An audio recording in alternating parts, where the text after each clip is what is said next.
Hola a todos, están en el canal Pasado Enigma.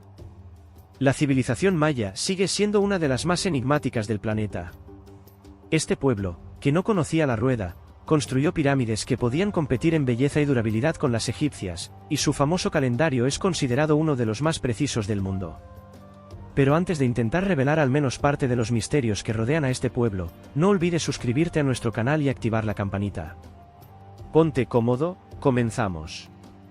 El verdadero nombre de este pueblo nos es desconocido.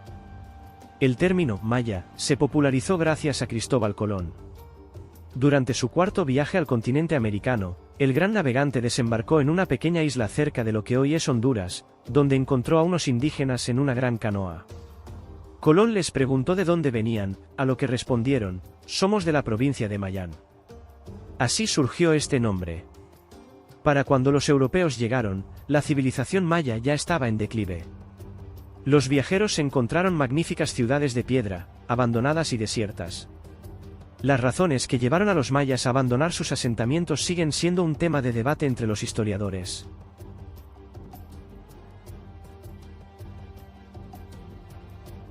Hace unos 20.000 años, los humanos cruzaron el istmo que conectaba Asia con América. Rápidamente comenzaron a moverse hacia el sur y, aproximadamente hace 10.000 años, ya habían llegado a América Central. En ese momento, eran tribus nómadas y recolectoras que disfrutaban de la abundancia de caza. Sin embargo, con el tiempo, al igual que en otras partes del mundo, los habitantes de América comenzaron a adoptar la agricultura, dejando atrás el emocionante estilo de vida de los cazadores. Los antepasados de los mayas aparecieron hace unos 4.000 años, cuando ya se habían erigido las pirámides egipcias y la India y China prosperaban. En ese periodo, eran una sociedad agrícola clásica, aún no distinguida por logros destacados en ciencia y cultura. Junto con los mayas, en esa época existía la civilización olmeca, que alcanzó impresionantes avances en desarrollo cultural y tuvo una influencia significativa en otros pueblos de América Central. Los olmecas fueron los primeros en desarrollar una escritura y un calendario, sobre los cuales se basaría el futuro florecimiento de los mayas. Para el siglo IV a.C., los mayas habían alcanzado grandes logros en la construcción de pirámides y ciudades de piedra.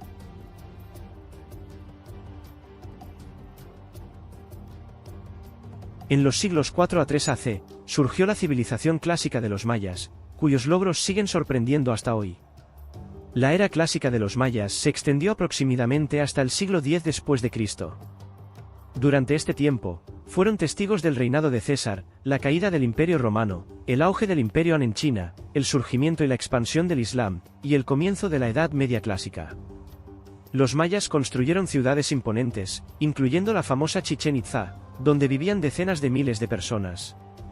Lograron importantes avances en matemáticas y desarrollaron un calendario preciso con un ciclo anual de 365 días, proyectado para miles de años.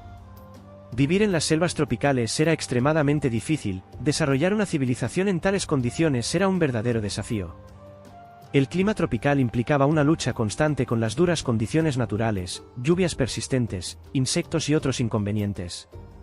Además, era complicado practicar la agricultura en los trópicos. Sin embargo, los mayas no solo se adaptaron, sino que también construyeron grandes ciudades y una rica cultura. Su religión, como la de otros pueblos de América Central, incluía elementos de crueldad, y los sacrificios eran comunes. Los dioses mayas a menudo tenían rasgos humanos, nacían, envejecían y morían. El dios supremo era Itzamna, el creador de todo lo existente y dios del sol. También había dioses jaguares en su panteón, siendo el más importante el sol nocturno, dios del fuego y la guerra. Los jaguares eran animales sagrados para los mayas, se les trataba con gran respeto y solo la élite podía usar sus pieles. Los mayas también jugaban a un popular juego de pelota, que tenía no solo un propósito recreativo sino también religioso. Aunque las reglas exactas del juego son desconocidas, era común entre muchas tribus indígenas, y los estadios para jugar al balón se encuentran en toda América Central.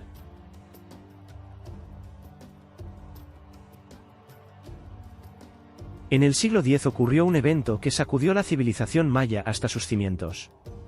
Poco a poco, las ciudades clásicas fueron abandonadas y la civilización maya colapsó.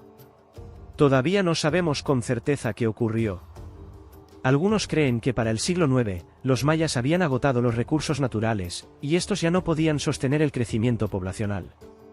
Otros sostienen que las constantes guerras entre las ciudades-estado contribuyeron al declive. También podría haber ocurrido un cambio ambiental catastrófico, como una sequía prolongada, que afectó especialmente a ciudades como Tikal, donde el agua de lluvia era crucial para el consumo y la agricultura. Después de este colapso, los mayas no lograron recuperarse por completo, continuaron viviendo en estas tierras durante siglos, pero ya no hubo nuevas grandes construcciones ni descubrimientos. Otros pueblos de América Central comenzaron a llegar, y en la península de Yucatán se produjo una constante lucha por el poder. Esto continuó hasta la llegada de los españoles a las costas de América Central. En 1492, Cristóbal Colón llegó a América, y los europeos comenzaron rápidamente la colonización de las nuevas tierras. Fundaron ciudades en Cuba y en las islas del Caribe, y solo 30 años después, el ejército comandado por el conquistador Hernán Cortés tomó Tenochtitlán, la capital del poderoso imperio azteca. Luego casi toda México fue conquistada. Estos eventos resultaron en la muerte masiva de los pueblos indígenas americanos debido a nuevas enfermedades que destruyeron su modo de vida y visión del mundo. Los mayas también enfrentaron esta amenaza. Los conquistadores, muchos de los cuales eran soldados experimentados, utilizaron la fragmentación política local y la superioridad tecnológica para conquistar vastos territorios. Las enfermedades traídas desde Europa, como la viruela, el sarampión, la gripe y el tifus, jugaron un papel crucial en la conquista. Estas enfermedades, que ya eran un problema en Europa, llegaron a nuevas tierras donde nunca antes se habían conocido. Los científicos creen que las epidemias pudieron haber causado la muerte de hasta la mitad de la población americana. En algunos lugares, esto llevó a un completo abandono. Para los mayas, la llegada de las enfermedades fue devastadora, más de la mitad de su población murió. Los españoles tardaron varios años en conquistar todo Yucatán, bajo la dirección de Pedro de Alvarado, un conquistador del equipo de Cortés. Conocido por su extrema crueldad, quemaba ciudades y mataba a mujeres y niños. Su nombre quedó asociado a la barbarie. Las tribus mayas dispersas fueron sometidas en unos pocos años. Solo quedaron independientes las ciudades en las llanuras, que no eran tan fáciles de capturar, pero este problema también se resolvió a fines del siglo XVII, cuando los españoles comenzaron el último ataque decisivo contra los mayas. Los mayas tenían una escritura notable, y probablemente escribieron cientos y miles de textos, pero después del brutal dominio español, solo quedaron algunos documentos. Podemos solo especular sobre la valiosa información contenida en los textos perdidos. La conquista española destruyó la mayoría de los rasgos distintivos de la civilización maya. Sin embargo, muchas aldeas mayas permanecieron alejadas del control colonial español y continuaron viviendo su vida tradicional. Los habitantes lograron preservar la cultura única y la identidad de los mayas. Aunque los españoles explotaron severamente a la población local, la gente siguió practicando oficios y artes tradicionales, manteniendo su identidad.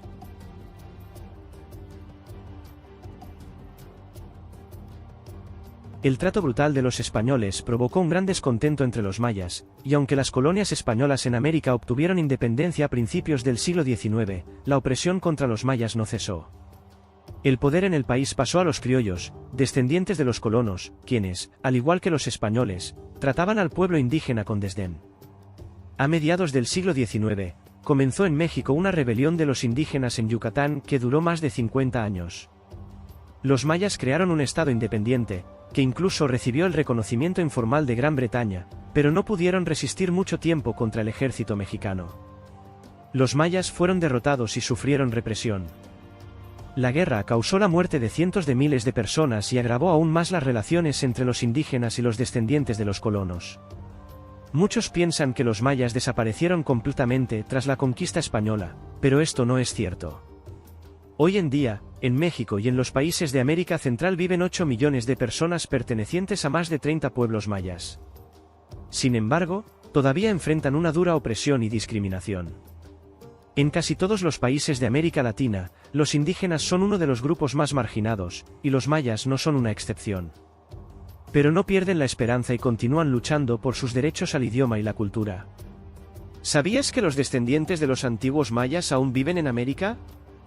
¿Qué crees que causó el declive de su civilización? Escribe tus pensamientos en los comentarios. También déjanos saber qué temas te gustaría ver en nuestro canal.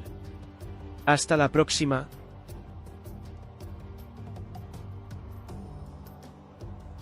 Todos conocen las leyendas del rey Arturo. Vivía en Camelot, rodeado de caballeros que se reunían en la mesa redonda.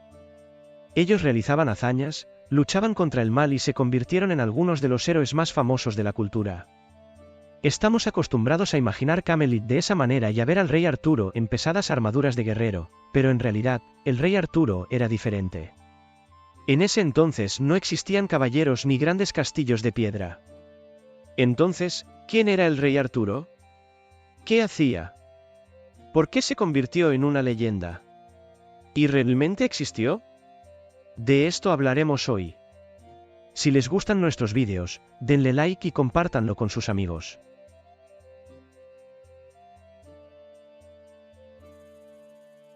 Según la versión tradicional de la historia del rey Arturo, su padre fue el legendario gobernante de los britanos, Uther Pendragon. Uther se enamoró de Igraine, la esposa de uno de los duques, pero no pudo ganarse su amor. Entonces, el mago Merlín lo ayudó a tomar la apariencia del esposo de Igraine, y luego Uther tomó bajo su protección a su hijo, Arturo. Tras la muerte de Uther, el país cayó en brutales guerras civiles. Para detenerlas, Merlín creó una espada encerrada en una piedra, que solo el elegido, digno de ser rey, podría sacar. Cuando Arturo logró sacar la espada, se convirtió en el líder del reino. Gobernando Camelot con la ayuda de Merlín, Arturo se convirtió en uno de los más grandes reyes de la historia. En una de las batallas, Arturo perdió su espada, pero la Dama del Lago le regaló la legendaria espada Excalibur. La espada de la piedra y Excalibur a menudo se confunden, pero en realidad son dos armas diferentes. La esposa de Arturo fue la hermosa Lady Ginebra. Gobernando en Camelot, Arturo reunió a leales caballeros que lo ayudaban a mantener la paz y el orden alrededor de la mesa redonda, donde todos eran iguales. Los caballeros realizaron muchas hazañas, y son precisamente sus aventuras las que a menudo se recuerdan cuando se habla del gran Arturo. Finalmente, Arturo murió en una batalla contra su sobrino Mordred, quien traicionó a su rey.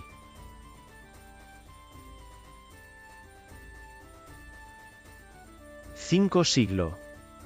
El Imperio Romano en Occidente casi ha desaparecido.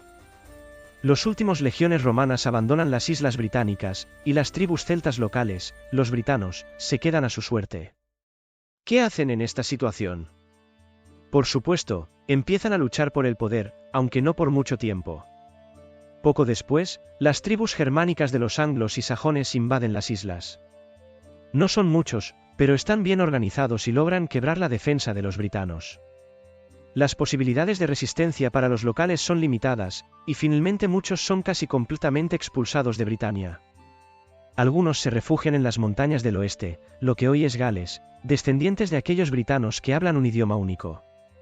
Otros huyen a Francia, al península de Armórica, que ahora conocemos como Bretaña, debido a los britanos que se establecieron allí. Los britanos intentaron oponer una resistencia desesperada, pero no lograron mucho.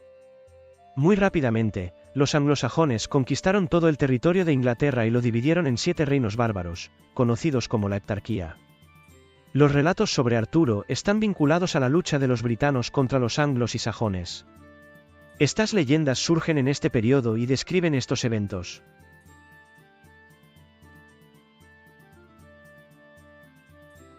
Las primeras menciones del rey Arturo se encuentran en los poetas galeses de los siglos 6 a 9. Los textos más conocidos son las obras de los bardos Aneirin y Taliesin. En estos poemas, Arturo no aparece como un caballero con armadura brillante, sino más bien como un guerrero cruel y severo, lo que era coherente con su rol de rey en esa época. Se le atribuyen la ira, la lujuria y una brutalidad salvaje, una imagen muy distinta de la de los héroes de las novelas caballerescas medievales. Por ejemplo, en una ocasión, Arturo se encontró con un gobernante que huía del campo de batalla, y su primer impulso fue cometer una indecencia con la esposa del fugitivo. En otra ocasión, se le menciona saqueando monasterios y templos. Arturo vive en un mundo lleno de fantasía, lucha contra gigantes, jabalíes enormes, dragones y brujas. Estos relatos no solo son entretenidos, sino también un intento de comprender el mundo que los rodea. Por ello, Arturo viaja fácilmente entre mundos, defiende su país no solo de invasores, sino también de monstruos, y en cierto modo se asemeja a un superhéroe. Sin embargo, estas menciones sobre Arturo fueron solo las primeras. Son fragmentarias y aún no se han consolidado en un solo épico, además, los textos originales no se han conservado. Todos los manuscritos que han llegado hasta nosotros fueron escritos mucho después. La primera mención escrita del rey Arturo aparece en La historia de los Britons, creada por el historiador galés Nenio. Aquí, Arturo se describe por primera vez como un líder que lucha contra los invasores anglosajones. Ganó en 12 batallas y se le presenta más como un comandante militar que como un rey. No sabemos si estas batallas realmente ocurrieron, solo se conoce una de ellas, la batalla del Monte Badon, a principios del siglo VI. La historia de los Britons marcó un punto de inflexión en el desarrollo de las leyendas sobre Arturo. En los primeros poemas, era retratado como un hombre cruel, pero en la historia ya es más un benefactor. El texto contiene referencias bíblicas evidentes. A partir de este momento, el papel de Arturo en la épica británica se vuelve significativo, y junto a otros héroes medievales, vive en mundos fantásticos, realizando hazañas increíbles.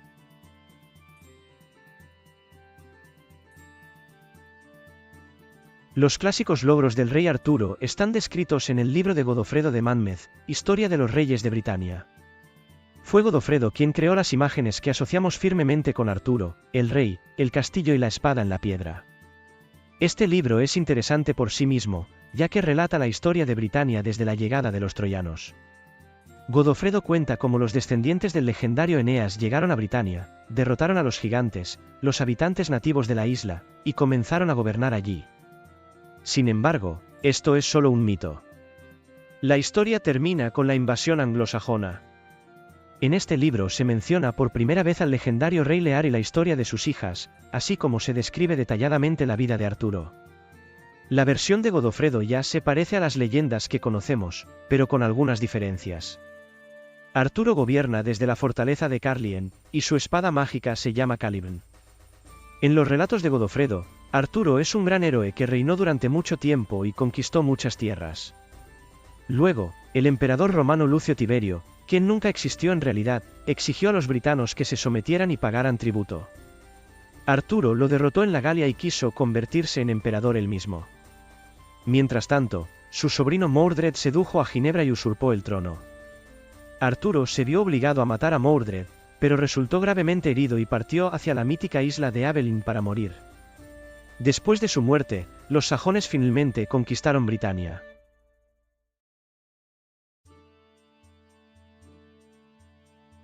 El libro de Godofredo se convirtió en un verdadero bestseller de su época. A mediados del siglo XII, fue traducido al francés, y entonces los autores pudieron expandirse por completo. Fue en este momento cuando se inventó la mesa redonda para Arturo, donde todos los caballeros legendarios eran iguales, evitando disputas sobre la prestigiosa posición en la mesa. En Europa, los protagonistas de las nuevas historias se convirtieron en caballeros realizando hazañas, lo cual no es sorprendente, ya que los siglos XII a XV fueron una época de esplendor para las novelas caballerescas cortesanas. Los guerreros legendarios eran muy populares, y entre ellos destacaron especialmente Sir Lancelot y Sir Gawain. Recordemos algunas de sus historias más conocidas: el amor de Lancelot por la reina Ginebra y los infructuosos intentos de encontrar el Santo Grial, o el encuentro legendario de Gawain con el Caballero Verde. Los autores de diferentes países añadieron sus propias historias a la arturiana, por lo que a menudo las narraciones se contradecían entre sí, se cruzaban con otros épicos o eran completamente míticas. Fue entonces cuando Carlien se convirtió en Camelot y Caliban se transformó en Excalibur. La última palabra en las leyendas de Arturo la puso el poeta Thomas Malory en el siglo XV. Su libro, La muerte de Arturo, reunió todas las leyendas conocidas en una única historia, desde el nacimiento de Arturo hasta su muerte. Otros reyes legendarios y la tradición histórica de la arturiana pasaron a un segundo plano, y las leyendas sobre el propio Arturo y sus caballeros se hicieron las más conocidas. La muerte de Arturo se convirtió en el canon de la épica inglesa, y es a través de este libro que conocemos la historia completa del rey. En el siglo XIX, con la expansión del romanticismo en el arte, la arturiana se hizo muy popular. Muchos regresaron a sus raíces y tradiciones antiguas, y las leyendas sobre los héroes resurgieron de las cenizas.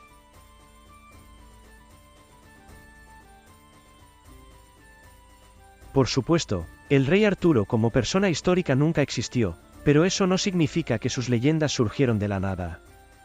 Probablemente, los autores combinaron varias personalidades reales de diferentes épocas, creando la figura de un gran guerrero y rey, así como sus caballeros valientes e intrépidos.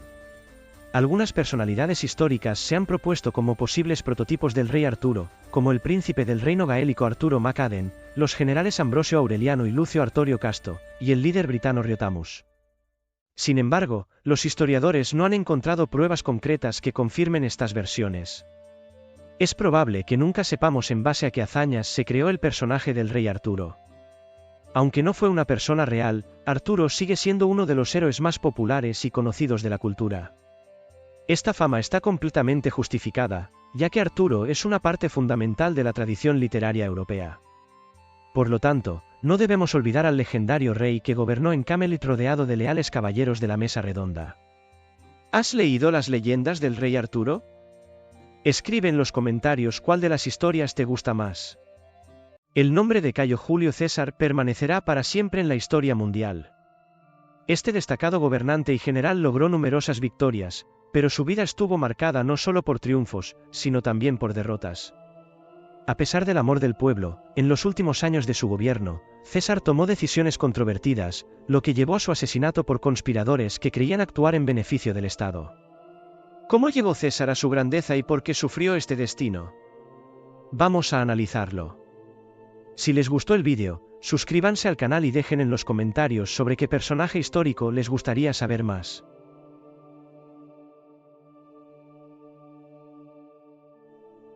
Cayo Julio César provenía de la antigua familia patricia de los Julios, que, aunque noble, no era especialmente rica.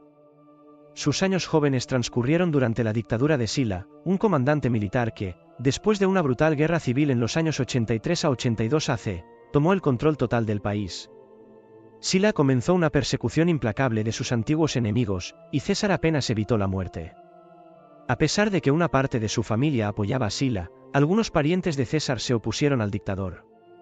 Gayo se enfrentó a Sila en varias ocasiones, como cuando el dictador exigió que se divorciara de Cornelia, la hija de uno de los principales enemigos de Sila, Lucio Cornelio Cine.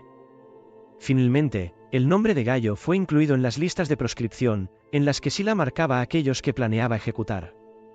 César se vio obligado a huir de Roma y a esconderse durante un tiempo, pero gracias a la intervención de su familia, el dictador suavizó su ira. El linaje noble de César fue crucial, aunque no tuvo prisa por regresar a Roma.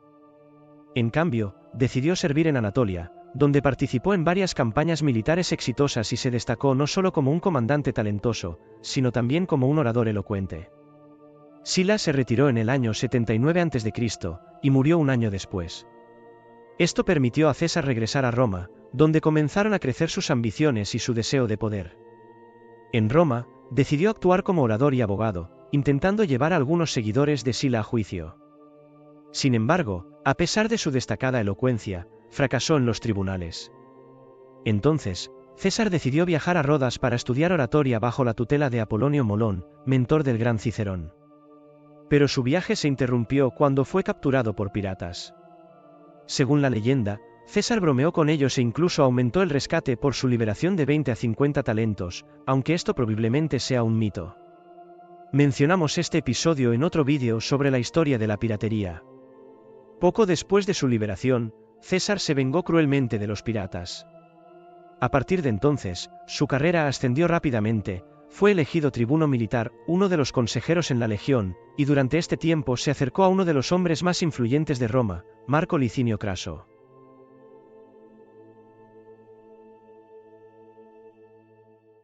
A principios del año 69, Cornelia murió durante su segundo parto, y el recién nacido también falleció.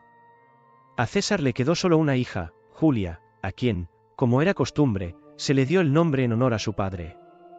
Poco después, también falleció la tía de César. En su funeral, César pronunció discursos, lo cual no era habitual en aquella época. Los discursos sobre la muerte de mujeres comenzaron a pronunciarse solo 2 siglos más tarde. Este acto ayudó a César a ser elegido como cuestor en ese mismo año, un asistente del cónsul en varios asuntos, un cargo que generalmente marcaba el comienzo del camino hacia el Senado para las personas de noble cuna. César partió a cumplir sus deberes en España. Al regresar, comenzó a trazar ambiciosos planes. Aspiraba a disminuir la influencia del Senado y, para ello, apoyaba a Cneo Pompeyo el Grande, un destacado general y uno de los líderes principales de la República. Para el año 66 a.C., César ya gozaba de una enorme popularidad. Mientras Pompeyo estaba ocupado en el este, César utilizó su posición para gobernar Italia en su propio beneficio. Ese mismo año, fue elegido edil curul, un cargo comparable al de un alcalde de Roma, responsable de la construcción, las carreteras, el abastecimiento de alimentos y otros asuntos urbanos. Organizó grandes juegos y festividades, atrayendo a más y más ciudadanos comunes a su lado. En ese periodo, César soñaba con grandes victorias que consolidarían su poder y solicitó al Senado que le proporcionara tropas para la conquista de Egipto, pero su petición fue rechazada. En el año 63 a.C., César fue elegido pontífice máximo, es decir, sumo sacerdote de Roma. Para lograrlo, tuvo que sobornar a todos los electores, pero, al convertirse en pontífice, obtuvo autoridad y gloria perpetuas. Esto le permitió utilizar aún más el apoyo popular en su favor. 2 años después, César fue designado propretor de la Hispania Ulterior, donde gobernó ciudades, intentó reconciliar clanes rivales y trató con dureza a cualquiera que desafiara su autoridad o alterara el orden en la provincia. En el año 60 a.C., César regresó a Roma. El Senado consideró que sus victorias en Hispania merecían un triunfo, una ceremonia en la que el general victorioso entraba en Roma en una cuadriga dorada, bajo los vítores del pueblo. Esta era la mayor distinción, pero César decidió presentarse a las elecciones consulares, pues acababa de alcanzar la edad mínima para ello. A los triunfadores se les prohibía cruzar las fronteras provinciales antes del comienzo de las festividades, por lo que César renunció al triunfo para poder presentar su candidatura a tiempo. La civilización romana dio al mundo muchos grandes generales y comandantes. Este gran imperio no solo inspiró por sus victorias militares, sino también por sus impresionantes logros en ciencia, derecho y literatura. Si deseas saber más sobre cómo Roma se convirtió en una potencia y por qué finalmente cayó, escríbelo en los comentarios. También comparte otros temas que te gustaría ver en nuestro canal.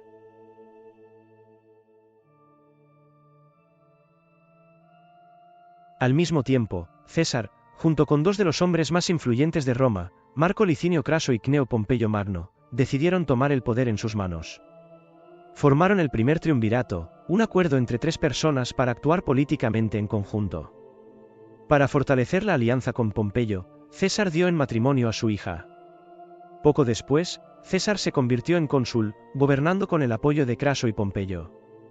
Como muestra de gratitud hacia sus aliados, aprobó la ley agraria, que otorgaba vastas extensiones de tierra a los veteranos del ejército de Pompeyo. Como cónsul, César contó con el apoyo del pueblo y promovió leyes que debilitaban la influencia de los senadores. Así, en 20 años, César alcanzó las posiciones más altas en Roma, pero eso no le bastaba. Poco después fue nombrado procónsul de la Galia Cisalpina, el territorio al norte de Italia hasta los Alpes. Desde ese momento comenzó la historia de su mayor triunfo militar, la Guerra de las Galias. César conquistó toda la Galia, incursionó en territorio germano e intentó invadir por primera vez las islas británicas. Sin embargo, en el año 52 a.C., casi todas las tribus galas se unieron bajo el liderazgo de Vercingetorix. A César le tomó otros 2 años someter a los galos con fuego y espada. Al final de esta campaña, escribió los famosos Comentarios sobre la Guerra de las Galias, donde, como suele suceder, exageró considerablemente sus logros. Desafortunadamente, solo tenemos fuentes romanas sobre esta guerra, por lo que solo podemos estudiarla desde su punto de vista.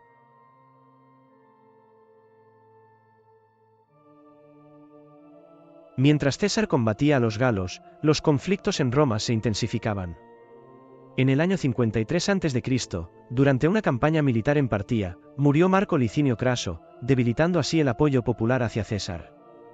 La muerte de su hija Julia también agravó las tensiones con Pompeyo.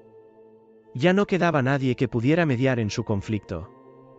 Los senadores exigieron que César renunciara a sus tierras y ejércitos, y lo llamaron a juicio en Roma. En respuesta, César tomó una decisión audaz, cruzó el río Rubicón, la frontera de la provincia de Italia, donde estaba prohibido entrar con un ejército, pronunciando la famosa frase, «La suerte está echada». Con 5.000 leales legionarios, invadió Italia, dando inicio a la guerra civil. César rápidamente sometió toda Italia, aplicando una política de clemencia, lo que le permitió ganar el apoyo de muchas personas. Fue cuidadoso con los vencidos y comprensivo con los indecisos, lo que jugó un papel clave en su ascenso. Pompeyo, por su parte, no mostró la misma magnanimidad. Finalmente, César conquistó Italia y Pompeyo se vio obligado a huir a Grecia. La guerra civil apenas comenzaba.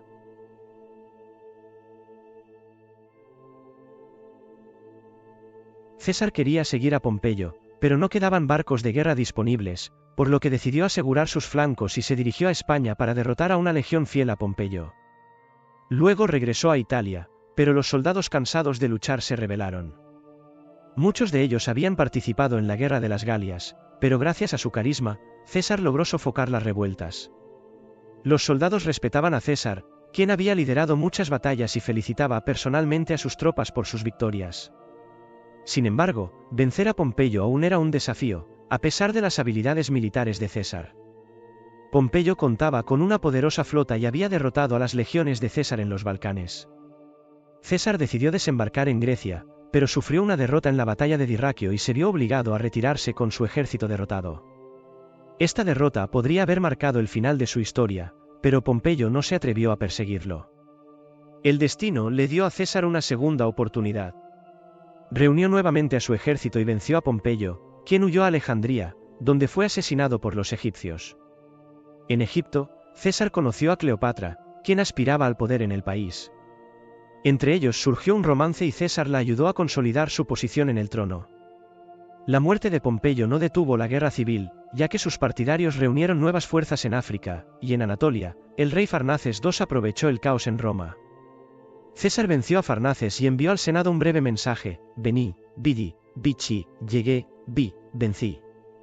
Luego derrotó a los seguidores de Pompeyo en África. Los sobrevivientes se refugiaron en España, donde César los venció definitivamente en la batalla de Mande, poniendo fin a la guerra civil. Ahora, César se convirtió en el único y legítimo gobernante de Roma.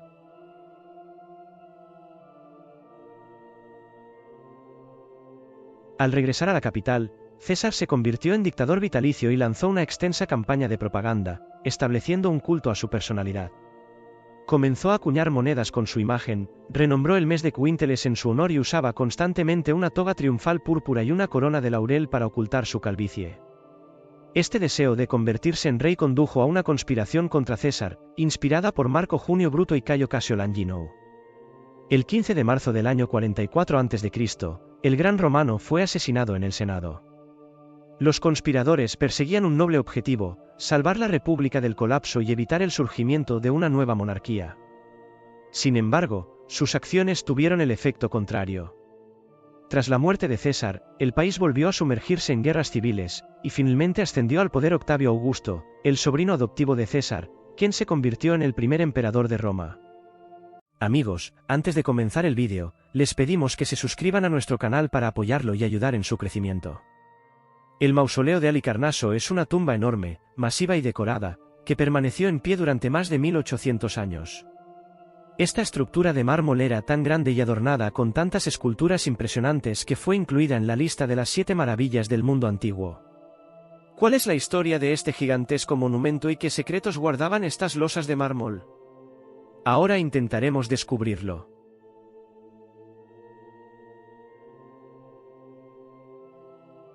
La costa suroeste de Asia Menor, año 377 a.C. de nuestra era. Los habitantes de esta región, el pueblo cario, se encuentran bajo el dominio del imperio persa, en manos del sátrapa del rey, Mausolo, quien, por cierto, recibió este cargo de su padre inmediatamente después de su muerte. Mausolo fue, de hecho, un gobernante independiente de la región histórica de Caria. En el mundo moderno, el nombre de Mausolo se recuerda con mayor frecuencia en relación con el término mausoleo, ya que su nombre se convirtió en sinónimo de tumbas majestuosas.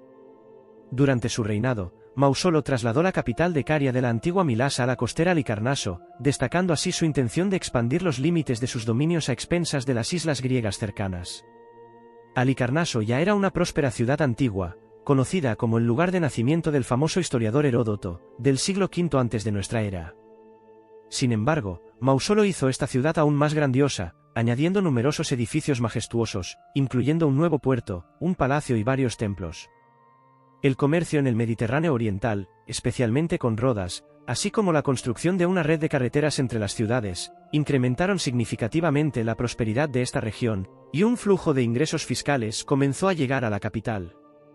No obstante, con respecto a los impuestos, no está de más mencionar las palabras del historiador y etnógrafo francés Prosper Mérimée, quien escribió lo siguiente: Mausolo sabía cómo exprimir a los pueblos bajo su dominio, y ningún pastor de pueblos, para usar el lenguaje de Homero, sabía esquilar mejor a su rebaño. En sus dominios, obtenía ingresos de todo, incluso estableció un impuesto especial para los entierros. Introdujo un impuesto sobre el cabello y acumuló enormes riquezas. En el contexto histórico, también es importante mencionar la vida personal de este gobernante, quien estaba casado con su hermana Artemisia, lo cual era una práctica común en esa región. Así, Mausolo y Artemisia vivieron en Halicarnaso durante 24 años, invirtiendo enormes recursos en la ornamentación de la ciudad. Pero inesperadamente, en el año 353 antes de nuestra era, el gobernante Mausolo murió, y Artemisia, quien heredó el poder, mostró un dolor increíble.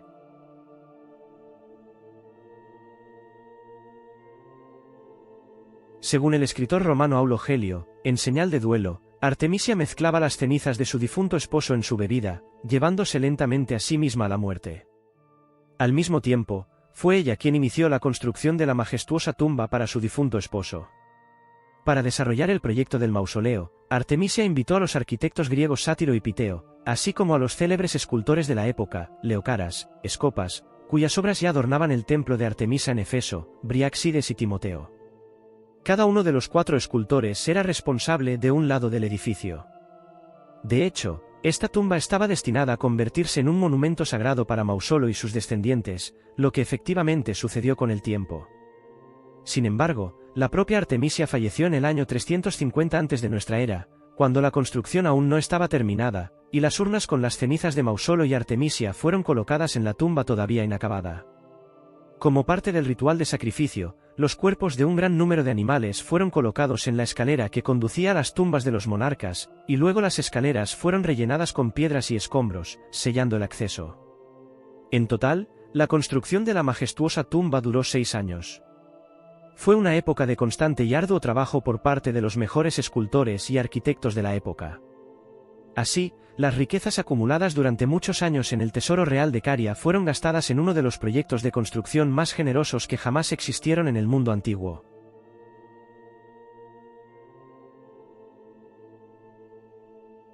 En el año 351 antes de nuestra era, la construcción del mausoleo fue completada. Cabe destacar que gran parte de la información que poseen los investigadores modernos proviene de los escritos del historiador romano Plinio el Viejo. Aparentemente, Plinio se basó en fuentes cuyo autor o autores pudieron haber sido arquitectos. Sin embargo, además de los trabajos de Plinio, la ubicación del mausoleo y la disposición de la ciudad también se conservan en los testimonios de Vitruvio, el erudito y enciclopedista romano. Según Vitruvio, Halicarnaso se encontraba en la costa del mar, en una cuenca semicircular rodeada de montañas. En la línea de la costa se situaba un puerto, al que llegaban numerosos barcos desde distintos rincones del Mediterráneo y del Mar Negro. Cerca del puerto se extendía la plaza del mercado, donde se comerciaba con productos traídos de diferentes países. Más allá, hacia las montañas, se encontraban las viviendas. La calle principal de Halicarnaso ascendía, y la tumba de Mausolo se alzaba en el centro de esta calle principal. Más arriba, en la ladera de la montaña, se encontraban el templo del dios de la guerra Ares y el santuario de Afrodita y Hermes. Como se puede observar, la arquitectura del mausoleo no era característica de las construcciones griegas de la época. Mientras que los templos clásicos eran rectangulares y su altura no superaba la longitud de la fachada, el mausoleo de Halicarnaso tenía una forma casi cuadrada, de 33 por 39 metros, y su altura, de unos 45 metros, superaba considerablemente la longitud de su base. La decoración escultórica del mausoleo incluía 3 frisos y al menos 330 estatuas. Solo imagínense lo que sentían los habitantes de la antigua Halicarnaso al mirar hacia arriba y ver ese conjunto de gigantescas estatuas de colores, dispuestas alrededor del perímetro de la estructura. Además, las estatuas del acroterio en los 2 frentes del mausoleo estaban adornadas con esculturas de cabezas femeninas, que posiblemente representaban a las 6 ciudades de Caria sometidas a Halicarnaso. En la parte superior del mausoleo, de una altura de aproximadamente 1/3 de la altura total del edificio, se erigían 36 delgadas columnas. El techo tenía forma piramidal, y en la cima del mausoleo se alzaban 4 caballos masivos que tiraban de una carroza en la que se erigían los monumentos de Mausolo y su esposa Artemisia. De esta manera, el mausoleo podía presumir de numerosas esculturas talladas en 3 escalas diferentes y pintadas en colores vivos. Algunos monumentos del mundo antiguo impresionaban tanto a los visitantes por su belleza, ambiciones artísticas y arquitectónicas, y enormes dimensiones, que su visita se consideraba obligatoria para el viajero antiguo. El mausoleo de Halicarnaso fue incluido en la lista de las 7 maravillas por sus atrevidas proporciones, su rica decoración escultórica y las muchas otras magníficas edificaciones y obras de arte que lo rodeaban, todas ellas creadas por los mejores artistas y arquitectos de la época. Como señaló Pausanias, escritor y viajero del siglo II de nuestra era, la única tumba en Halicarnaso fue construida para Mausolo, rey de la ciudad, y tiene dimensiones tan enormes y es tan notable en todos sus ornamentos que los romanos, en su gran admiración por ella, llaman mausoleo a todas las tumbas en su país. Tal vez ahí radica el secreto del éxito del mausoleo, esta audaz combinación de arquitectura monumental y escultura gigantesca, creada exclusivamente para un efecto visual, inmortalizó la memoria no de un dios, sino de un hombre.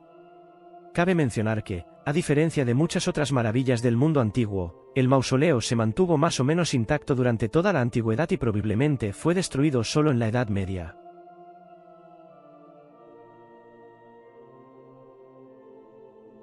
El mausoleo permaneció en pie durante más de 16 siglos, pero fue destruido por una serie de terremotos que hicieron colapsar las columnas, y la carroza de bronce cayó del techo del edificio.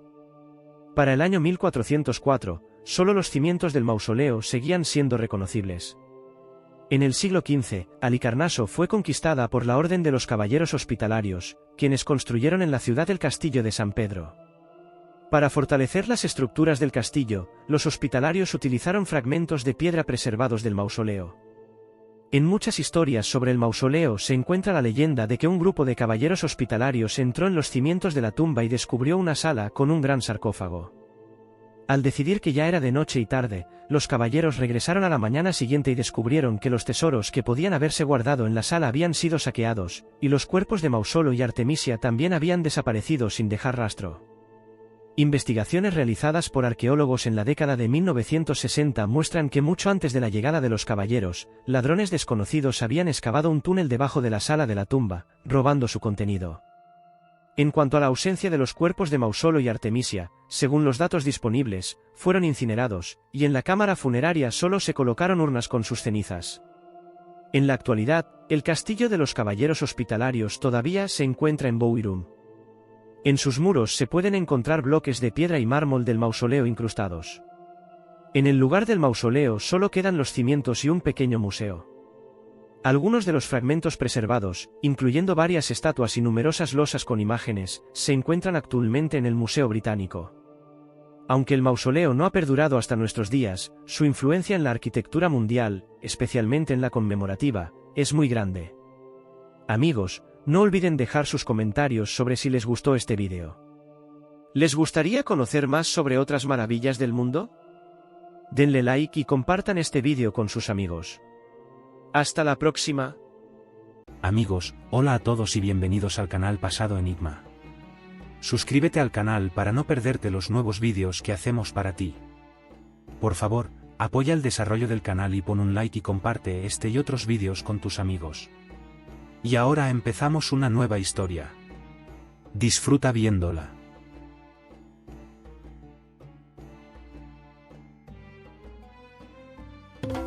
Esta discreta pirámide sigue siendo probablemente uno de los edificios más misteriosos de Egipto. Es imposible verla en persona. En 1964, los alrededores de la pirámide se convirtieron en zona militar, y desde entonces el acceso de los investigadores allí está cerrado. Hablamos de la llamada la pirámide estratificada, también conocida como pirámide de Java. Se encuentra a pocos kilómetros de las famosas pirámides de Giza. Pero si la interminable corriente de turistas se dirige a Giza, es imposible acercarse a la pirámide estratificada. En 1964 declararon de repente zona militar todo el territorio que la rodea y situaron allí una base. Se prohibió la investigación en este territorio, y lo más sorprendente es que incluso a arqueólogos de renombre se les niega el acceso a esta misteriosa estructura.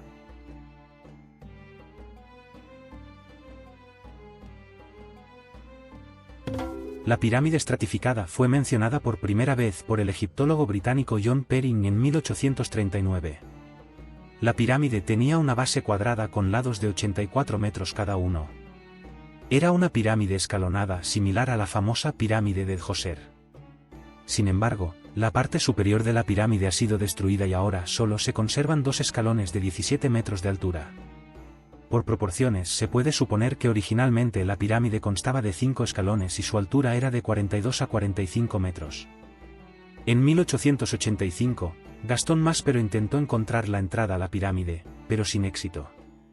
La buscó en el lado norte, como era habitual en todas las grandes pirámides, pero la entrada resultó estar en otro lugar. No fue hasta 1900 cuando el arqueólogo Alessandro Barsanti descubrió la verdadera entrada en el lado este de la pirámide. Una vez dentro, fue el primero en explorar las estructuras subterráneas bajo la pirámide, que resultaron estar completamente vacías. En su interior no había enterramientos, ni ofrendas funerarias, ni coloridos frescos en las paredes, nada. Sin embargo, la propia estructura de las mazmorras bajo la pirámide es de gran interés.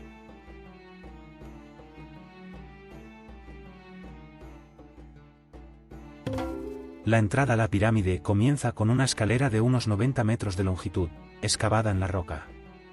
La escalera conduce a un gran pozo vertical, que es un gran tubo de sección cuadrada. En su centro, al fondo, entre macizos bloques de piedra, hay un sarcófago ovalado de mármol rojo, que parece más una bañera que la tumba de un faraón. Todo indica que debió de tratarse de una cámara funeraria, pero ningún faraón fue enterrado aquí. Sin embargo, no lo fue. La verdadera cámara funeraria está aún más profunda, justo bajo el centro de la pirámide, a 26 metros de profundidad. Es una pequeña habitación de 3,6 por 2,6 metros y 3 metros de altura. Sin embargo, se accede a ella a través de un pasadizo tan estrecho que los investigadores tienen serias dudas de que fuera posible transportar por él el sarcófago con el cuerpo del faraón. Otra característica de las estructuras subterráneas es una galería en forma de U con 32 cámaras.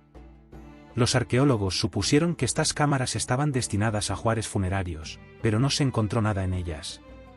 Entonces, ¿por qué se llama la pirámide de Java, si no hay nadie enterrado en ella y no está nada claro para quién o para qué se construyó?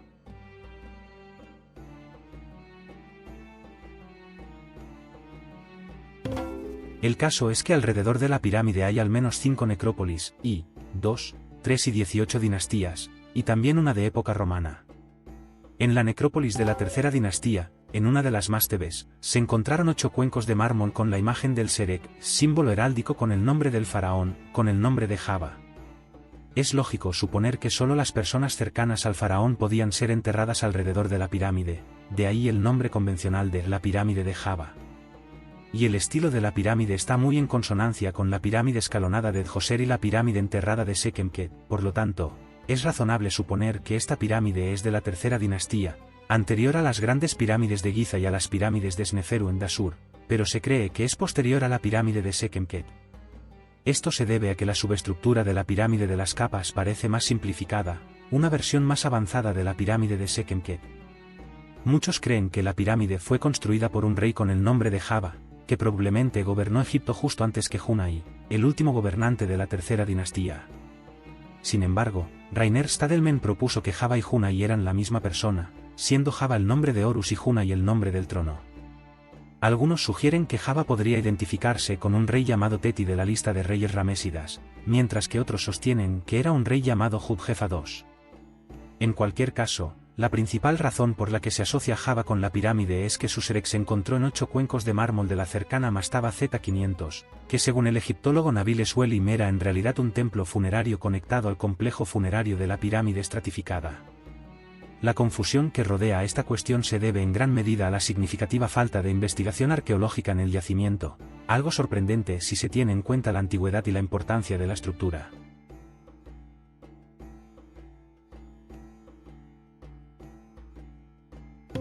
En 1905 se produjo un curioso suceso que hizo suponer a Alessandro Barsanti la presencia de habitaciones desconocidas bajo el pozo de piedra. Comenzó un fuerte aguacero y el agua que entraba por el pozo vertical abierto inundó rápidamente las salas interiores situadas bajo la pirámide. Al principio, el nivel del agua se mantuvo estable, pero de repente descendió fuertemente y se estabilizó en un nivel. Unos 380 metros cúbicos de agua desaparecieron de las salas subterráneas. Barsanti especuló con la posibilidad de que el agua hubiera encontrado una grieta e inundado salas desconocidas donde podría estar la verdadera tumba. Sin embargo, esto no pudo verificarse. Estalló la Primera Guerra Mundial y después la muerte de Barsanti. La investigación se abandonó durante muchos años, de repente, se restringió el acceso a la pirámide. Los científicos modernos suponen que el faraón murió demasiado pronto y la pirámide no se completó a tiempo, dejándola inacabada. Sin embargo, parece extremadamente extraño dejar inacabada una construcción tan colosal. No obstante, existe otra circunstancia. La identidad del faraón Habu sigue siendo desconocida. El egiptólogo alemán Rainer Stadelmann relaciona a Habu con el faraón Hunai, el último gobernante de la tercera dinastía. El papiro real de Turín, compilado hacia 1300, afirma que Hunai gobernó durante 24 años, tiempo más que suficiente para construir una tumba real. En general, amigos, sólidos misterios, que se vieron agravados por la prohibición total de investigar la pirámide.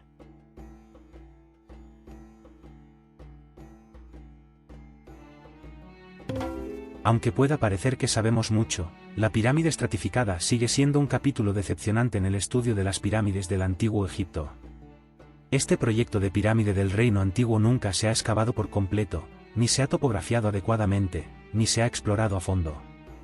No se han aplicado técnicas de exploración modernas, como la geofísica, y el yacimiento ni siquiera se ha sometido a un reconocimiento completo. La pirámide, situada ahora en una instalación militar, está abandonada a su suerte. Se puede ver su estado actual en Google Earth. Independientemente de si se completó o no, la pirámide estratificada es fundamental para comprender el desarrollo de las pirámides en el Reino Antiguo. Como mínimo, deberíamos tener un relato completo y detallado de ella para preservar este conocimiento para las generaciones futuras. Zaviet el-Arian alberga dos estructuras notables, la pirámide estratificada de la tercera dinastía y la llamada pirámide inacabada de la cuarta dinastía, esta última en un estado aún peor, crecida, descuidada y probablemente dañada sin posibilidad de reparación. Aunque no soy pesimista, dudo que esta situación mejore pronto, y es posible que estas estructuras lleguen pronto a un punto de no retorno. Las pirámides son un gran atractivo para el turismo egipcio, y aquí tenemos dos importantes monumentos del antiguo reino que muchos de nosotros haríamos cola ansiosamente para ver, aunque es poco probable que alguna vez tengamos la oportunidad. Gracias por ver este episodio. Si te ha gustado, suscríbete al canal, dale a me gusta y déjanos un comentario. Muchas gracias.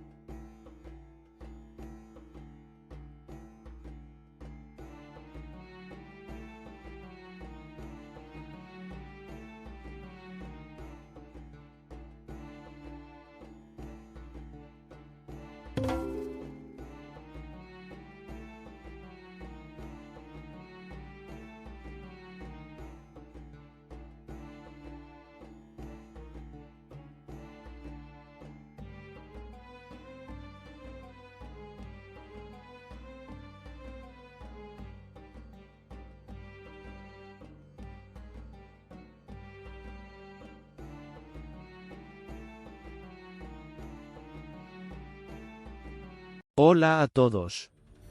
Bienvenidos al canal Pasado Enigma. Dioses y héroes, barcos quemados y la mujer más hermosa del mundo, todos son elementos de la gran guerra del mundo antiguo, el asedio de Troya. Se han escrito cientos de obras sobre esta guerra, comenzando con la inmortal Ilíada, de Homero, se han filmado decenas de películas y realizado muchas investigaciones históricas.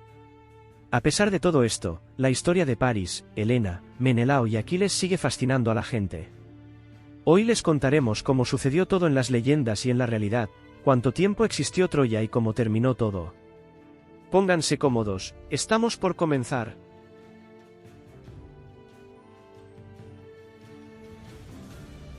Troya, también conocida como Ilión, son dos nombres para la misma poderosa ciudad en Asia Menor, situada en la entrada del estrecho de los Dardanelos, que conecta el mar Egeo con el mar de Mármara y el mar Negro.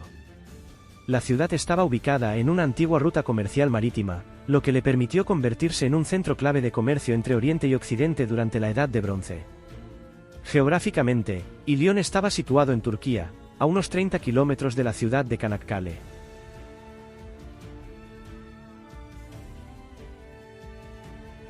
Pocos saben que Troya no fue una única ciudad, sino que representaba varios niveles, cada uno correspondiente a diferentes periodos de tiempo. Los arqueólogos han identificado 9 de estos niveles. Las huellas arqueológicas más antiguas de Troya datan de los años 2900-2500 AC. La primera Troya, conocida por los científicos como Troya I, era un pequeño asentamiento con un diámetro de solo 100 metros incluso en su apogeo. A pesar de su modesto tamaño, la ciudad tenía una fortaleza con murallas masivas, puertas y torres construidas con piedras sin tallar. Este asentamiento existió durante casi 5 siglos, pero se sabe muy poco sobre él. Se han conservado pocos vestigios de cultura material, y lo más probable es que Troya I haya sido destruida por un incendio. Entre los años 2500-2300 AC, en su lugar surgió Troya II, una versión renovada de la ciudad destruida, pero con una escala mayor. El segundo nivel cultural de Troya es uno de los monumentos arqueológicos más impresionantes de la Edad del Bronce temprana. Aquí se encontraron numerosos tesoros de oro, plata, bronce y cobre, lo que indica una actividad comercial activa en la ciudad. Troya II fue destruida como resultado de un ataque repentino, como lo indican las huellas de destrucción intencionada. Debido a esto, muchos científicos creyeron erróneamente que Troya II era el legendario Ilión descrito por Homero.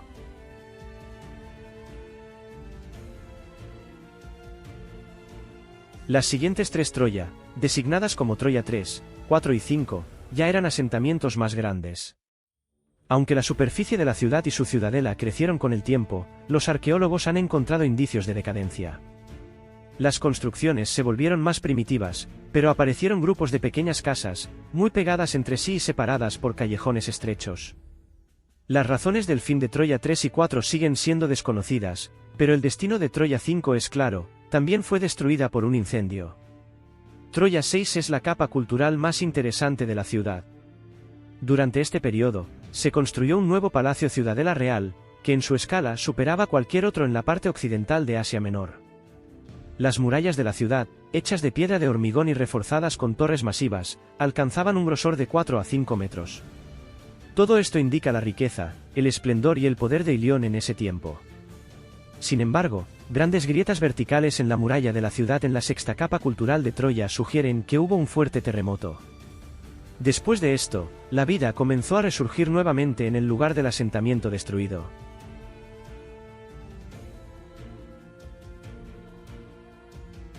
Ilión, que se hizo famoso a lo largo de los siglos gracias al poeta griego Homero, es una historia en la que los dioses y héroes, hazañas y traiciones, sacrificio y tragedia se entrelazan en una de las mayores obras de la cultura mundial.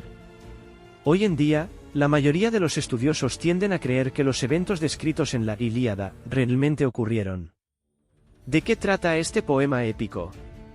A la boda de la ninfa marina Tetis y el mortal Peleo asistieron casi todos los dioses del Olimpo, pero Eris, la diosa de la discordia, no fue invitada.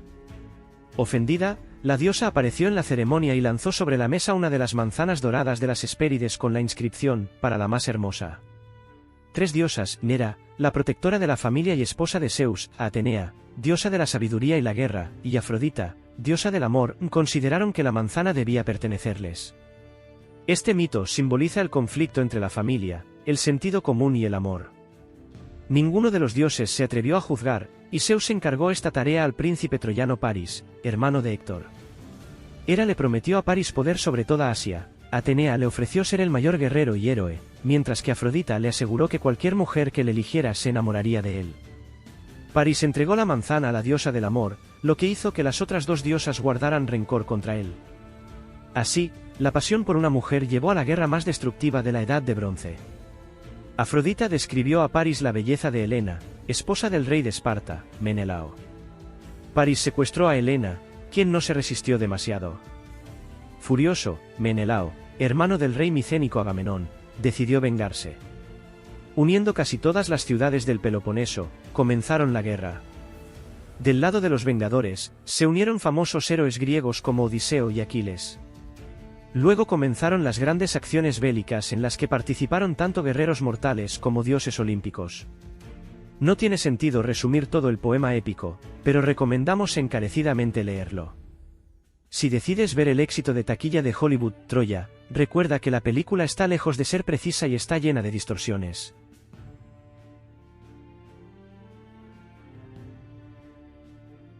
De acuerdo con los datos históricos, la guerra de Troya tuvo lugar entre los años 1240 y 1230 a.C. Las razones detrás de este prolongado conflicto no estaban relacionadas con la bella Helena, sino con el hecho de que Troya bloqueaba las rutas comerciales y cobraba altos impuestos, lo cual no agradaba a los griegos. Decidieron unir sus fuerzas para acabar con el dominio de Ilión sobre los Dardanelos y saquear la rica ciudad. Sin embargo, los troyanos ofrecieron una resistencia formidable y defendieron firmemente sus fronteras. Los griegos, con una preparación militar inferior, sufrieron grandes pérdidas y la quema de sus barcos debido a los constantes ataques y enfrentamientos con los troyanos. El asedio de las imponentes murallas troyanas se extendió durante años. Ilión se mantenía firme mientras los griegos sufrían enormes bajas y pérdidas de su flota. En una de las batallas, cayó el héroe Aquiles, quien había matado anteriormente al líder troyano Héctor, pero la guerra no cesó. Exhaustos por años de pequeñas victorias y derrotas, los griegos comprendieron que solo podían derrotar a Troya desde dentro. Decidieron usar el caballo de Troya, una estructura de madera en forma de animal, dentro de la cual se escondían los guerreros griegos más valientes y fuertes. Los demás griegos embarcaron en los barcos y realizaron una retirada falsa. Los troyanos aceptaron la estatua como un regalo para los dioses y la llevaron al interior de la ciudad como un trofeo. Después de un gran banquete, cuando su vigilancia se desvaneció entre copas de vino, los griegos asestaron el golpe mortal. Así, tras 10 años de asedio, cayó la gran ciudad de Troya.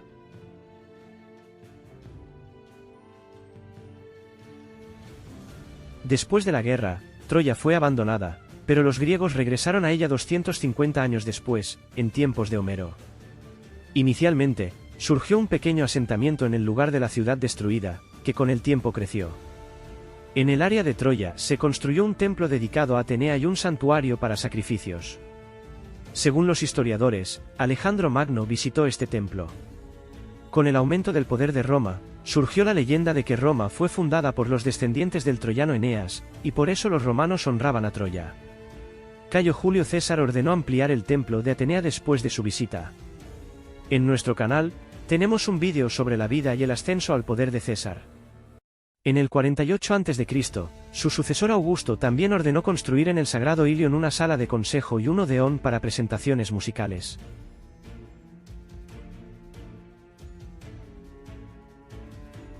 Hace 150 años, el arqueólogo autodidacta Heinrich Schliemann comenzó las excavaciones en busca de la ciudad legendaria. Él abordó los textos de Homero de manera literal, y no como mitos. Las descripciones geográficas en el épico apuntaban a la colina de Isarlk, en el noroeste de la actual Turquía. Al excavar hasta la base de la colina, Schliemann descubrió que bajo las capas había ruinas de varias ciudades antiguas. Cuando en una de las capas encontró restos de muros masivos y señales de un incendio, erróneamente concluyó que había encontrado Troya. El 31 de mayo de 1873, Schliemann descubrió lo que consideraba la prueba definitiva de su teoría, un enorme tesoro de más de 8.000 objetos. Sin embargo, Schliemann no actuó como un científico en este momento. Sacó ilegalmente las joyas del Imperio Otomano y sin vergüenza las puso en su joven esposa griega, quien posó para la prensa europea.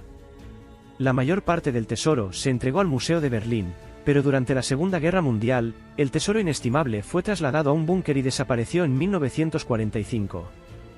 Parte del tesoro apareció inesperadamente en Moscú a principios de los años 90 y terminó en colecciones privadas. Así termina nuestra historia. Es imposible cubrir todos los eventos de una guerra de 10 años en un solo episodio, pero si te interesa conocer las aventuras de Ulises o cómo el troyano Eneas se convirtió en el ancestro de los fundadores de Roma, dale un like al vídeo. Haremos una continuación. Y no olvides escribir sobre qué o quién te gustaría saber en los próximos episodios. Hasta la próxima.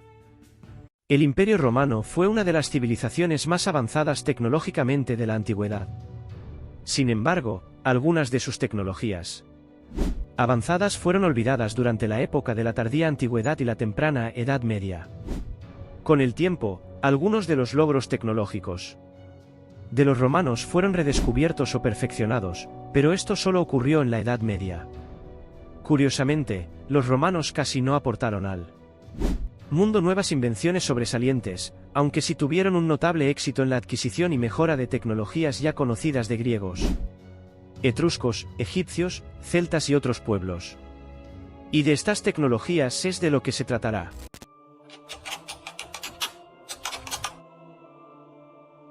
La fabricación de vidrio no es un invento romano, ya que era conocida desde hace unos 6000 años, sin embargo, fueron los vidrieros romanos quienes alcanzaron un dominio sin precedentes en este oficio, cuyas habilidades no pudieron ser igualadas durante 1000 años. La producción de vidrio fue especialmente apoyada por el gobierno. Se fabricaban jarras, copas, tazas, frascos para perfumes, jarrones e incluso barriles de vino de tal tamaño que podían albergar a una persona.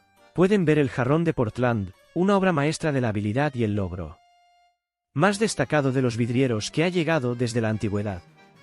Es notable que cuando en el siglo XIX se intentó hacer una réplica exacta, el trabajo, para el cual se ofrecía un premio de 1000 libras, resultó ser tan laborioso que los historiadores del arte concluyeron: la creación del original debió haber tomado al menos 2 años. Uno de los vidrieros más conocidos de la antigua Roma es, con razón, Enión. Miren la elegancia y la belleza asombrosa de sus obras y piensen en lo impresionantes que debieron haber sido en su época.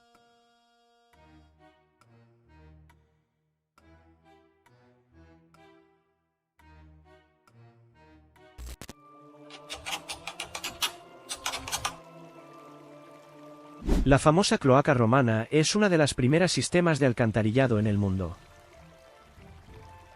La gran cloaca es su parte principal. El canal principal, que tenía hasta 3 metros de ancho y más de 4 metros de profundidad.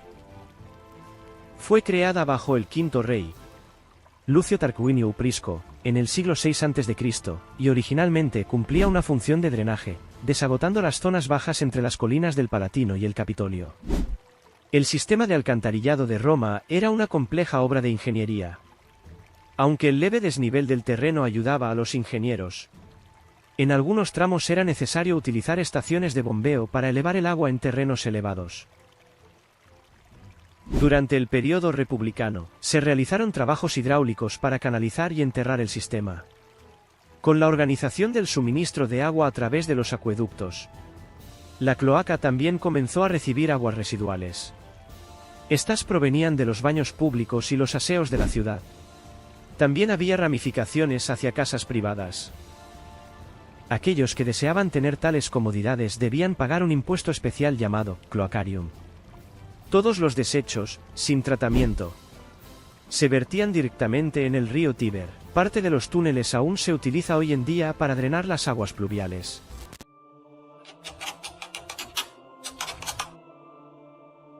Una de las principales limitaciones del crecimiento de las ciudades antiguas era la imposibilidad de acceder a agua potable desde cualquier punto de la ciudad, y el creciente Roma tenía que encontrar una solución a este problema.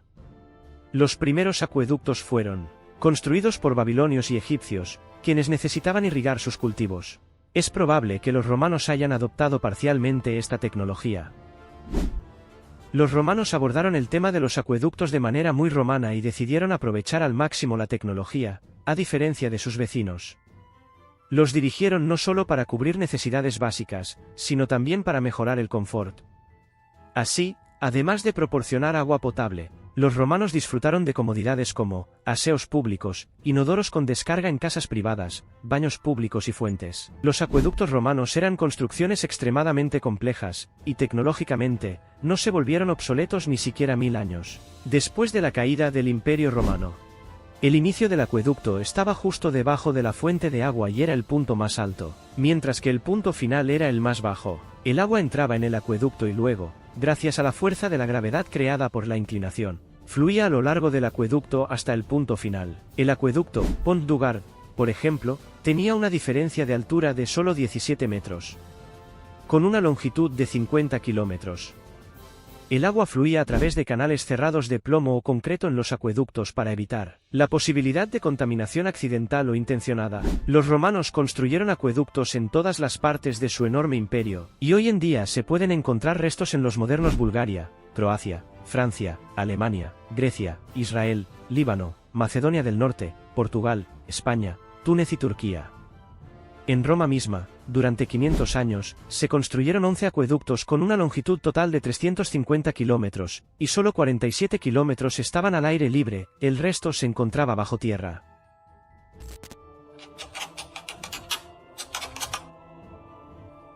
En general, la medicina antigua no era la más efectiva y se basaba en gran medida en dietas, herbolaria, y en cierta medida, en creencias religiosas. Sin embargo, la medicina de campo en la antigua Roma adelantó su tiempo al tomar prestados conocimientos e ideas de los médicos egipcios y griegos, quienes eran muy respetados por los romanos. Los médicos romanos desarrollaron exitosamente la cirugía. Gradualmente abandonaron las creencias supersticiosas en cuestiones médicas y adoptaron un enfoque racional, basándose en observaciones y experimentos.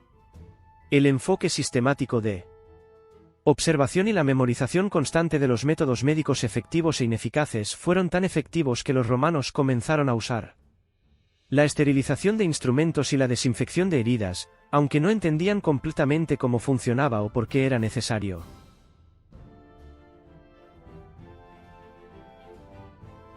El desarrollo de la medicina de campo fue facilitado por Octavio Augusto, quien creó cuerpos médicos que acompañaban al ejército y trataban a los heridos. Las constantes guerras proporcionaban trabajo estable a los cirujanos, quienes rápidamente adquirieron habilidades prácticas y conocimientos sobre la anatomía humana. Además de las operaciones, ofrecían consultas y mantenían la higiene en el campamento. Con el tiempo, el conocimiento se acumulaba y la medicina se volvía más efectiva. En cierto momento, a pesar del constante riesgo de morir en combate, la esperanza de vida promedio de los soldados superó la de la población civil.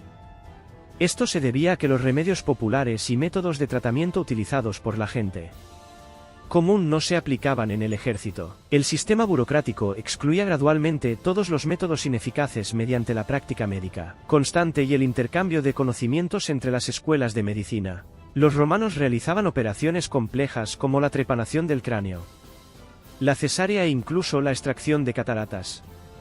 Para esto utilizaban los siguientes instrumentos: el proctoscopio, mencionado por Hipócrates, utilizado por los médicos para examinar la cavidad rectal del paciente; el vaginoscopio, con un mecanismo de tornillo, para abrir uniformemente y con cuidado los tejidos, ganchos, tanto romos como afilados, que se mencionan frecuentemente en la literatura griega y latina y se utilizaban para los mismos fines que hoy en día, los romos para cortar y levantar vasos sanguíneos, y los afilados para agarrar y elevar tejidos. Para cortar y para fijar los bordes de las heridas, la palanca ósea, utilizada para alinear huesos y para separarlos durante la operación. El catéter masculino, utilizado para desbloquear la uretra si el paciente tenía problemas para orinar. El osteótomo, utilizado para cortar huesos. Los terminales para enemas, el recipiente para recoger sangre durante la sangría, tubos para prevenir adherencias postoperatorias en órganos genitales, nariz y otros, así como para la administración de medicamentos, y los instrumentos de cauterización, el pan y sal de los médicos antiguos. La cauterización era extremadamente popular, utilizada para detener hemorragias, y el metal incandescente se empleaba para realizar operaciones sin sangre. La cauterización también se usaba como anestesia, quemando un área para aliviar el dolor en otra. Las tijeras quirúrgicas, las pinzas óseas, utilizadas para extraer fragmentos óseos, por ejemplo, en fracturas del cráneo; las pinzas para operaciones en la cavidad abdominal. Las pinzas para extraer el úvula palatina, con descripciones que indican que antes de la extracción, la úvula debía ser aplastada para prevenir hemorragias severas. Sierras para huesos, utilizadas para amputaciones, y finalmente, el escalpelo. Sin embargo, los analgésicos efectivos prácticamente no existían y todos estos instrumentos, de apariencia aterradora, se utilizaban sin anestesia. Por esta razón, las personas impresionables no eran adecuadas para la cirugía. Aulo Cornelio Celso elaboró el perfil del cirujano ideal, estableciendo los requisitos que la medicina le exige. El cirujano debe ser una persona joven o estar cerca de la juventud, debe tener una mano fuerte, firme y sin temblores. Y su mano izquierda debe estar igualmente lista para la acción como la derecha, debe poseer una visión aguda y perspicaz, un alma valiente y ser compasivo al punto de desear curar a quien está tratando, y no apresurarse más de lo necesario ante el dolor del paciente, ni operar más de lo necesario. Pero también debe actuar como si los gritos del enfermo no le afectaran en absoluto.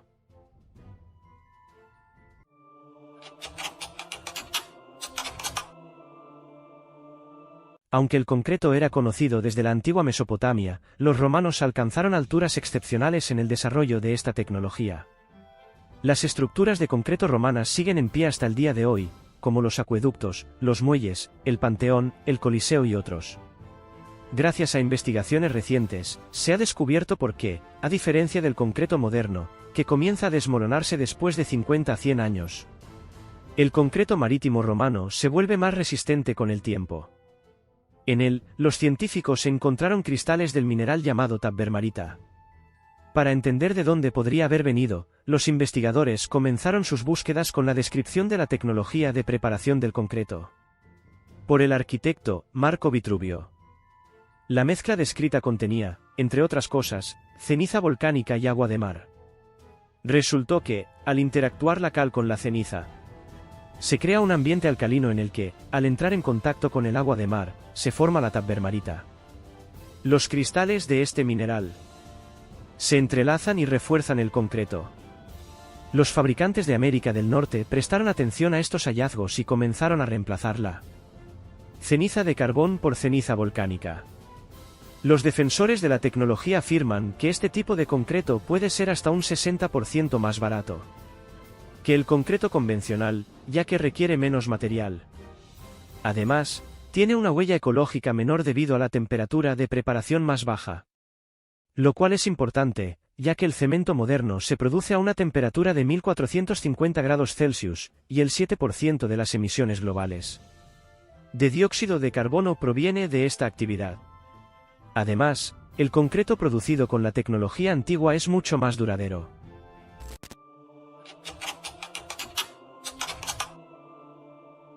Y así llegamos al final de nuestro viaje por las sorprendentes tecnologías de la antigua Roma. Como hemos visto, los romanos no solo eran maestros en arquitectura e ingeniería, sino también verdaderos pioneros en el campo de los logros científicos y técnicos. Desde los grandiosos acueductos y sistemas complejos de abastecimiento de agua hasta los avanzados instrumentos médicos y las únicas tecnologías de construcción, la civilización romana dejó una huella indeleble en la historia. Estos logros no solo impresionan por su magnitud e innovación, sino que también nos recuerdan cómo el conocimiento y las habilidades de una época pueden transformarse e inspirar a futuras generaciones. Si te ha gustado este vídeo y quieres aprender más sobre las civilizaciones antiguas y sus tecnologías, no olvides suscribirte a nuestro canal, dar un like y dejar un comentario. Nos encantaría escuchar tus pensamientos e ideas. Gracias por vernos y nos vemos en los próximos episodios, donde continuaremos explorando el fascinante mundo de la historia y la tecnología.